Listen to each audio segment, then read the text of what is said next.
Good morning students, class 5 subject Hindi class work 4th जनवरी 2021। आज का class work है page number 89 पर। तो देखिए ये है सुप्रिया का वीक्षा पत्र के एक्सरसाइज सेकंड पेज है। गौतम बुद्ध ने अपनी दृष्टि घुमाई, उनके नज़र सेनापति जयसेन पर पड़ी। जयसेन ने कहा जयसेन ने कहा तथागत, प्राण देने से यदि जनता को अन्न प्राप्त हो जाए तो मैं पल भर में तैयार हूँ, लेकिन मेरे घर में इतना अनाज कहा कि पूरे नगर का पेट भर सकूं। तभी धनी धर्मपाल बोल उठा, भगवान मैं तो पहले ही भाग्य का मरा हूँ। वर्षा ना होने से मेरे सब खेत सूख गए हैं। बीज के लिए रखे अनाज से इसी तरह परिवार को आधा पेट खिला पा रहा हूँ।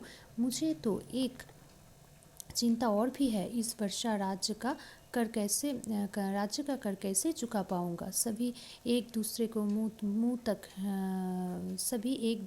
मुंह तक रहे थे।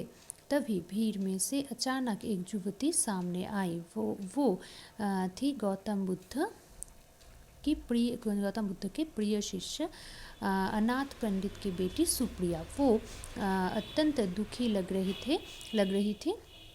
आंखों से बहते अश्रु पोंछकर उसने बुद्धदेव के चरण छुए और मीठे स्वर में बोली, भगवान ये तुच्छ सेविका आपकी आज्ञा का पालन करेगी। अन्न की कमी के कारण जो लोग बेहाल है वे सब मुझे अपनी संतान लग रहे हैं। नगर के प्रत्येक आंगन में अनाज पहुंचाने का भार मैं लेती हूँ।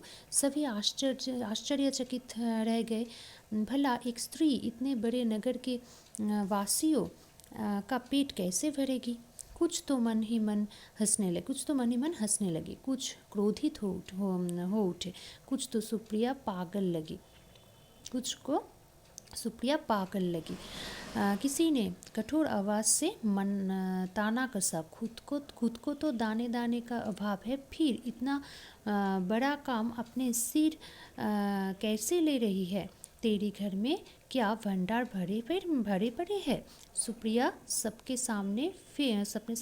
सामने सिर झुकाकर बोली, मेरे पास कुछ नहीं, केवल भिक्षा पात्र के रूप में ये कटोरा है। मैं सबसे निर्धन हूँ, इसलिए मुझे मांगने में कोई लज्जा नहीं।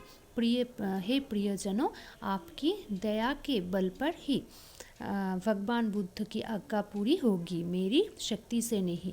मेरा भंडार तो आप सबके घरों में भरा पड़ा है। आप दया करेंगे तो मेरा भिक्षा पात्र सदा भरा रहेगा। मैं बार बार आपके द्वार पर आऊँगी। आप जो कुछ भी देंगे वो भूखों को खिलाऊंगी। जब तक धरती माँ के आप जैसे पुत्र है तब तक चिंता कैसे। Thank you.